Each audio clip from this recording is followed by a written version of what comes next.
At a family dinner, my brother looked at me and asked, "How's the new life in Portland?" I laughed. "What are you talking about?" My best friend Bethany choked on her water. "The $60,000 I sent Bethany for your escape?" I smiled, nervous and confused. "But Bethany told me you refused to help, that you didn't care if I stayed with Dakota." I forced myself to blink back the tears. His hands trembled as he pulled out his phone. "Didn't care? Emily, I've been sending $2,500 every month since that night you called me crying with a broken jaw." He scrolled frantically. Venmo receipts filled the screen. 24 payments worth $60,000 total. "I moved back with mom and dad," he whispered. "Sold my car. Lauren left me because I chose saving you over our wedding." When I turned to Bethany, my heart stopped. I knew that guilty look in her eyes. "She promised she'd get you out. She sent updates, said you kept backing out." He showed me screenshots of Bethany's texts. "She's not ready yet. Almost got her out today. Keep sending, I'll keep trying." Bethany's wine glass shattered on the floor. "You told me he wouldn't help," I whispered. The silence was deafening. "Emily, you don't understand," Bethany started. "Understand what?" I stood so fast my chair crashed backward. "That you watched him beat me unconscious and then comforted me saying, 'I wish your family cared'?" My hands shook as I pulled down my turtleneck, purple fingerprints around my throat. This was from the last time I saw him. They still haven't healed. Bethany reached toward me.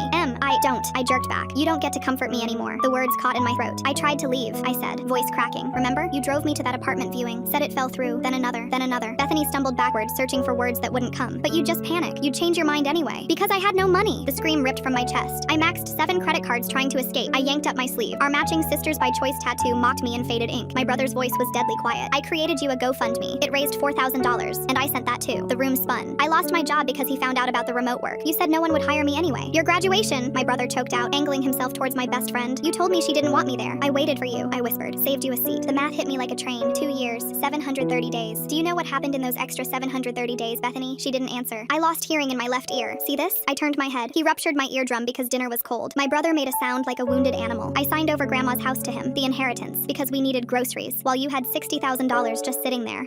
I was pregnant." The words fell like bombs. 5 months. Your first niece." I looked at my brother. "I lost her after he threw me down the stairs." "You know what I was thinking about while I bled? How I couldn't afford the hospital." Bethany was crying now. Ugly, selfish tears. "But wait, it gets better." I laughed, high and hysterical. "The damage was too severe. I'm infertile now, forever, because I couldn't afford the follow-up surgery." Bethany took a step back, but I followed. The years of rage were finally breaking free. "You want to know the best part?" I stepped closer. "You were my maid of honor. At the wedding he forced me into. You held my bouquet while I married my monster, knowing you had my escape in your bank account." Bethany screamed. "I deserve to be a mother more than someone who couldn't even leave." I paused, not understanding. "Bethany, where did the money go?" Her face went bright red, like she said something she shouldn't have. "Where's my $60,000, Bethany?" "I used it for IVF." The words burst out. The room went silent. Even the clock stopped ticking. My brother stood slowly. His whole body shook. "You stole her chance at children to buy your own?" He grabbed my hand, checking my pulse like I might disappear. "I used to have nightmares where I was at your funeral, and everyone kept asking why I didn't help. Now it feels like it just came true." "Pack your things," he said firmly. "Tonight." "You didn't just steal money," I said quietly. "You stole my family from me. I thought Derek abandoned me. You stole that." Derek was already on another call. I didn't know it at the time, but Derek was about to make my parents pay. Me and Bethany's lives were about to change forever, for better and for worse. Full story on channel and linked below.